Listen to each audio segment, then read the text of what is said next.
IPK pada mata kuliah Kimia Pangan. Mungkin adik-adik bertanya, apa yang dimaksud dengan kimia pangan dan materi apa saja yang dipelajari pada mata kuliah tersebut? Kemudian, apa hubungan antara ilmu kimia dengan makanan yang kita konsumsi sehari-hari? Mungkin jika mendengar kata chemistry, yang terlintas di benak adik-adik adalah tentang kecocokan dalam suatu hubungan, atau bahkan sering diplesetkan sebagai reaksi kimia dalam proses jatuh cinta. Bukankah begitu? Nah sekarang, apakah istilah itu masih terlintas di pikiran adik-adik jika mendengar istilah food chemistry? Apa pengertian dari food chemistry atau kimia pangan yang sesungguhnya? Kimia pangan merupakan ilmu yang mempelajari tentang materi atau komponen kimia penyusun bahan pangan, baik itu komposisi, struktur, sifat-sifat komponen kimia tersebut, beserta reaksi-reaksi yang terjadi selama proses penanganan, pengolahan, maupun penyimpanan. Nah, pada mata kuliah kimia pangan ini ada beberapa materi atau pokok bahasan yang akan kita pelajari, yaitu air, karbohidrat, protein, lipid, vitamin, mineral, komponen bioaktif pada pangan, dan toksik pangan. Tim pengajar atau tim teaching pada mata kuliah kimia pangan terdiri atas 3 orang dosen. Yang pertama, saya sendiri, Elva Amurita Zebua STP MSI selaku dosen penanggung jawab. Kemudian, Ibu Dr. Neni Trimedona SSI MSI dan Ibu Nela SK Putri STP MSI. Untuk mata kuliah kimia pangan, terdapat aturan atau tata tertib yang harus ditaati bersama, baik untuk kuliah daring atau online maupun untuk kuliah luring atau offline. Yang pertama, menggunakan pakaian sopan dan rapi. Tidak boleh menggunakan sendal, celana pendek, maupun kaos oblong. Berikut contoh berpakaian yang bisa adik-adik jadikan sebagai pedoman. Yang kedua, hadir tepat waktu.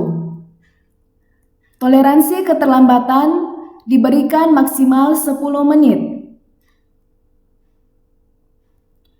Yang ketiga, untuk kuliah daring, adik-adik diharapkan untuk mengaktifkan kamera atau video selama kuliah kelas online berlangsung.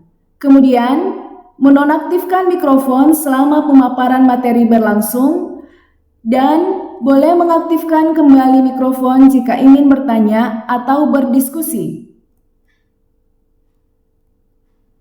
Yang keempat, diharapkan untuk aktif bertanya maupun menjawab pertanyaan dan berdiskusi.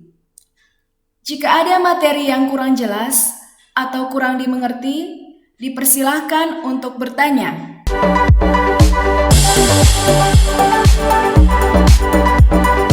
Mata kuliah kimia pangan terdiri atas 3 SKS, di mana 1 SKS adalah kuliah teori dan 2 SKS adalah kuliah praktik. Untuk penilaian, kuliah teori menyumbang nilai sebesar 20% dan kuliah praktik menyumbang nilai sebesar 80%. Untuk skala penilaian, nilai tertinggi adalah A. Nilai A diperoleh jika nilai akhir adik-adik minimal 80,6. Untuk nilai AB dimulai dari nilai 75,6 sampai 80,5. Nilai B 65,6 sampai 75,5. Nilai BC 59,6 sampai 65,5. Nilai C 55,6 sampai 59,5. Nilai D 40,6 sampai 55,5, dan yang terakhir nilai paling rendah adalah nilai E dimulai dari nilai 0 sampai 40,5. Untuk bisa lulus di mata kuliah kimia pangan, adik-adik harus memperoleh nilai minimal C. Jadi, dikatakan lulus bila nilai yang diperoleh adalah A, AB, B, BC, dan C. Jika memperoleh nilai D atau E, dikatakan tidak lulus dan dipersilahkan untuk mengulang di tahun berikutnya. Namun, harapan saya, semoga adik-adik semua bisa lulus mata kuliah ini dengan nilai yang sangat baik dan memuaskan. Adapun capaian pembelajaran umum untuk mata kuliah kimia pangan, yaitu mahasiswa mampu memahami konsep dasar kimia pangan dan komponen kimia dalam bahan pangan seperti air, karbohidrat, protein, lipid, vitamin, mineral, bahan tambahan pangan, komponen bioaktif pada bahan pangan, dan sifat toksik pangan, beserta reaksi-reaksi yang terjadi dan mekanismenya selama penanganan, pengolahan, dan penyimpanan yang berhubungan dengan mutu pangan, serta mampu melakukan pengujian atau analisis terhadap komponen kimia yang terdapat pada bahan pangan. Adakah adik-adik yang berpikiran bahwa belajar kimia pangan itu sulit dimengerti dan membosankan? Namun, ternyata belajar kimia pangan itu asik, seru, dan menyenangkan. Kenapa? Apa yang menyebabkannya? Karena dengan belajar kimia pangan, kita bisa mengetahui berbagai hal tentang pangan. Kita bisa mengetahui komponen kimia penyusun bahan pangan, juga dapat mengetahui komposisi gizi dari suatu bahan pangan melalui pengujian di laboratorium.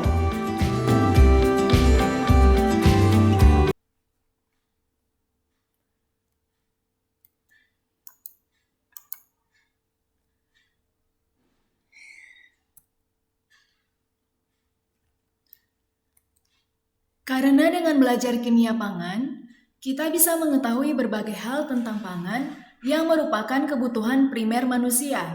Dengan belajar kimia pangan, kita akan mampu mengerti dan paham akan fenomena-fenomena yang terjadi di sekitar kita sehari-hari, yang tentunya berhubungan dengan pangan. Misalnya saja, terung yang di awalnya segar, setelah beberapa hari diletakkan pada suhu ruang sekitar 25 derajat Celcius, akan mengalami kelayuan dan pada akhirnya akan mengalami kebusukan. Apa penyebabnya dan apa saja reaksi yang terjadi pada terung tersebut? Fenomena ini akan terjawab pada mata kuliah kimia pangan. Kemudian, dengan belajar kimia pangan, kita juga akan mengetahui komponen kimia apa saja yang menyusun bahan pangan yang kita konsumsi sehari-hari dan bagaimana komposisi gizinya. Tentunya ini dapat kita ketahui dengan cara menguji di laboratorium dan pada mata kuliah kimia pangan nantinya ini semua akan adik-adik pelajari pada kuliah praktik. Dengan belajar kimia pangan, kita juga akan mampu mengidentifikasi pangan yang tinggi serat, rendah lemak, bebas gula, dan rendah garam. Nah, bagaimana cara untuk mengetahuinya? Tentu saja melalui pengujian di laboratorium, dan materi tersebut tentunya akan dipelajari pada mata kuliah kimia pangan. Nantinya, adik-adik juga akan mampu menjawab ketika ada yang bertanya apakah lemak dan minyak itu sama, dan kenapa ketika lemak dipanaskan akan menjadi cair seperti minyak. Apa yang terjadi? Fenomena ini tentunya akan dijawab pada pokok bahasan lipid. Dengan belajar kimia pangan, adik-adik juga akan paham bahwa sumber protein tidak hanya berasal dari pangan hewani, tetapi juga dari pangan nabati. Protein merupakan molekul yang sangat besar yang tersusun dari monomer yang disebut asam amino. Asam amino memiliki hubungan yang erat dengan rasa gurih pada makanan. Bagaimana hubungannya? Nantinya, akan dijelaskan dalam materi protein di mata kuliah Kimia Pangan. Selanjutnya, adik-adik akan mengetahui kenapa telur ketika terkena panas, baik itu melalui penggorengan maupun perebusan, akan mengalami perubahan bentuk dari cair ke padat. Fenomena ini akan dijelaskan pada pokok bahasan protein. Di mata kuliah Kimia Pangan ini, kita juga akan belajar tentang food additive atau bahan tambahan pangan. Misalnya saja, pewarna pada makanan, baik itu pewarna sintetis maupun pewarna alami, kemudian pemanis, baik itu pemanis sintetis atau pemanis buatan, dan pemanis alami yang kita gunakan sehari-hari. Selanjutnya, pengental dan penstabil, juga tentang zat aditif berbahaya yang sering sekali ditambahkan pada makanan. Dan zat aditif ini tidak boleh ditambahkan pada makanan karena dapat menimbulkan efek buruk bagi kesehatan. Nantinya, adik-adik akan mampu mengidentifikasi makanan ataupun minuman dan jajanan yang mengandung zat aditif berbahaya. Misalnya saja, bakso dan mie yang mengandung boraks, kemudian ikan yang mengandung formalin, makanan ataupun jajanan yang mengandung pewarna tekstil. Yang tidak kalah menarik, akan ada materi tentang komponen bioaktif pangan, di mana pada materi ini, adik-adik akan mempelajari senyawa-senyawa bioaktif dalam bahan pangan dan perannya bagi kesehatan. Misalnya, beta-karoten yang terdapat di dalam wortel, kemudian antosianin yang terdapat di dalam ubi jalar ungu, tanin dan katekin yang terdapat pada teh, asam klorogenat, dan kafein yang terdapat pada kopi yang bermanfaat bagi kesehatan.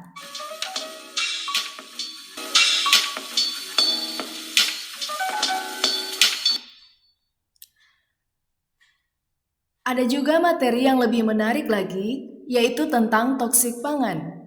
Adik-adik nantinya akan mengetahui bahwa di dalam pangan terdapat senyawa toksik, baik itu yang terkandung secara alami, terbentuk selama pengolahan, diakibatkan oleh keberadaan mikroba dan senyawa metabolitnya, dan juga akibat cemaran kimia.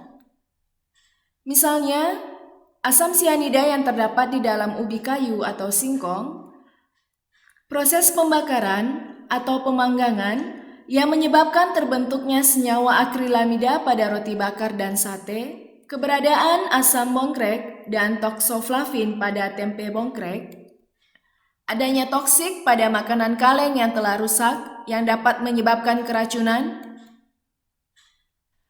cemaran merkuri pada makanan laut, baik itu kerang ataupun ikan, kemudian residu pestisida yang masih terdapat pada sayur dan buah. Semua toksik pangan dapat menimbulkan bahaya bagi kesehatan, baik itu menimbulkan gejala ringan, misalnya mual, muntah, pusing, ataupun diare, efek jangka panjang yang dapat menyebabkan kanker, dan paling berbahaya dapat menyebabkan kematian.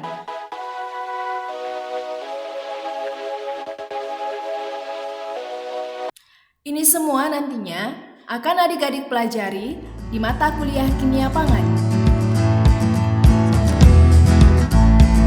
Nah, bagaimana adik-adik? Belajar kimia pangan asik bukan? Semoga adik-adik tetap semangat dan tidak pernah jenuh untuk mengikuti pembelajaran-pembelajaran selanjutnya.